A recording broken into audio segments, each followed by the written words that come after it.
In today's video, I'm going to show you how to set up a Betta fish tank. There's a lot of confusing info out there, and I just want to make this clear and easy for you to set up a Betta fish tank. And by the way, my name's Chris, and I'm a total aquarium nerd. I've been keeping fish tanks for as long as I can remember. I've filled my house full of them, and I also own Betta Fish Keepers, which is the largest Facebook group devoted to bettas. Alright, so let's start this. Step number 1 to setting up a Betta fish tank is to actually not buy your fish first. What we want to do is get your tank and supplies and set up the tank prior to getting the Betta fish. Step number 2, get yourself an aquarium. I'm not biased. All I'm going to say is Betta fish deserve 5 gallons minimum. If you need ideas on good tanks for bettas, the Fluval all-in-one versions are excellent because everything comes in one. They have a spec, they have a flex, and they even have a Betta specific tank. And also, the rimless tanks are also really sexy. Step number 3, get yourself some sand or gravel. There are a million different options. There's different color sands, different color gravels, there's plant substrates. You don't have to overcomplicate this, guys. All I'm going to say though is if you're keeping live plants, you're going to want the substrate a little deeper, like 2 to 3 inches. This gives the roots some space to grow because if you only have 1 inch of substrate, the roots need more than that to grow. It's also important to know that gravel and sand have 0 nutrients for plants. That doesn't mean that certain plants won't grow though. I know this is getting a little complicated, but I'm just trying to keep it simple. Some plant substrates are going to do a lot better with live plants. Step number 4, fill your aquarium full of water. I highly advise that you not use buckets or pails to fill your aquarium. They have a device called an aquarium water changer. It's a marvelous invention. You can hook it up to your sink, and with a switch of a button, you can fill your aquarium full of water, and you hit that switch again, and then it will empty your aquarium.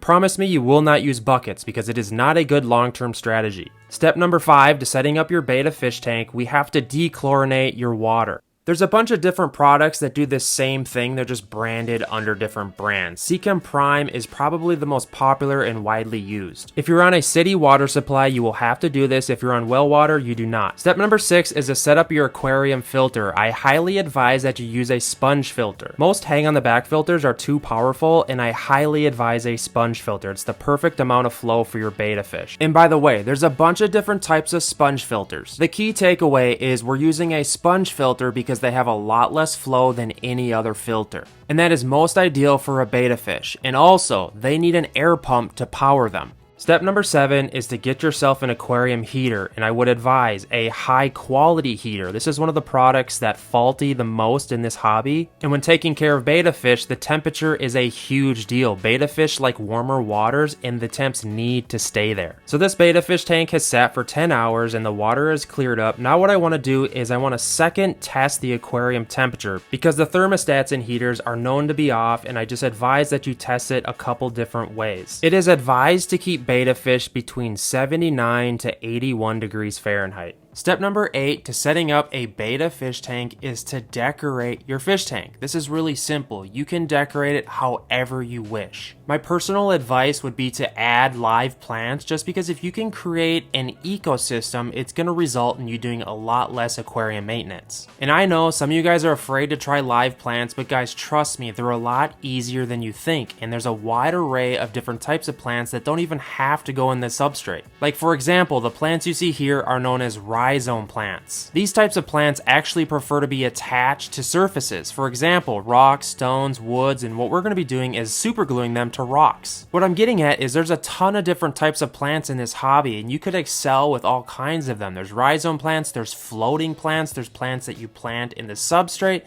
There's tons of different types of plants, guys. It just boils down to the research. But yes, the type of plant you see here, these rhizome style plants, they're super common to keep with betta fish, and I highly advise trying it. All you gotta do is get yourself some Anubias or Java ferns and literally just get yourself some gel super glue and glue it to the wood or the stone and set it in there, and it's good to go. Oh, and one more thing, lighting is actually really important. So if you're gonna spend any money on anything, I would get yourself a decent light if you're doing live plants. That's my advice. And again, I'll throw links to my favorite products in the description. Let's reverse a little bit. I will say that you do not have to decorate your betta fish tank anything like this. You could do a bare bottom style aquarium. It really doesn't matter. I just highly advise you do live plants and try to do like a natural aquascape, just because if you can set up an ecosystem, you're actually going to do a lot less maintenance at the end of the day.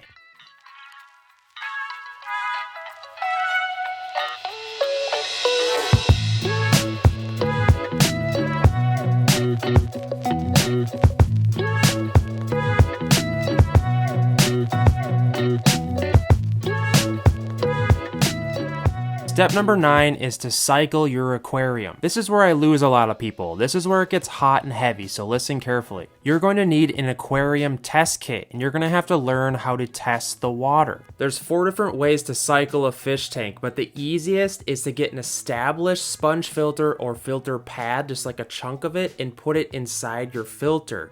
Reach out to local aquarists, jump into Facebook groups, go to your local fish store and offer them to buy a used sponge filter. It's the fastest and easiest way to jumpstart your cycle. I do have videos on how to cycle your aquarium in all methods. I will link those in the description, but you will know when it's fully cycled because when you test the nitrate, you will see some. And as far as ammonia, if you're reading any ammonia in your tank whatsoever, the cycle is screwed up. Alright guys, we finally made it. This is the last step to setting up your betta fish tank. Go out to a PetSmart or a Petco, your local fish store, and buy yourself the betta fish you desire. Most people go with a male betta fish just because they have a lot more finnage, they're more beautiful. I will say we do see a lot more sickness from a lot of the big box chain stores. That doesn't mean that your fish is sick, but we do see it from time to time. And I feel like I should also state the obvious that male betta fish should not be kept with other fish. They are called the Siamese fighting fish for a reason. They will fight to the death. There will be people that will argue this to their grave, but that's a higher experience level of fish keeping. It is possible to keep males with other fish, but I don't advise it for beginners. It is entirely possible to keep female betta fish together in a sorority. This is what we're doing in this instance. I have a 55-gallon aquarium that I'm going to be putting a bunch of females in. I highly advise that you thoroughly research on how to do this. I know this is most likely super obvious information, but after all, this is a video on how to set up a betta fish tank. Alright, so let's get back to shopping for your betta. And while you're there getting a betta, don't forget to get some plants because you're going to try it and they're going to go good for you. They're really easy. I promise you, just try it. The next step, once you get your betta fish home, we're going to want to acclimate the container that it came in. This means we're going to put that container on the surface of the water in your fish tank. What this does is it allows the water inside the container to temperature acclimate to the same temperature of your aquarium. After about an hour or so, you can go ahead and release your betta fish into your aquarium. Your betta fish is going to love its new home. I will say these bettas are not as hard to keep as a lot of people think they are. The 2 biggest mistakes that I see people keeping with bettas is the water temperature and their diet. Betta fish do a lot better in warmer temperatures, like around 80 to 82 degrees Fahrenheit. And bettas are carnivores. This means live foods are going to be better than a lot of those pellets that you find on the shelves. Well guys, here it is, how to set up a betta fish tank. And if you have any further questions, feel free to join our Facebook group, Betta Fish Keepers. And don't forget, I threw all the links I talked about in the description.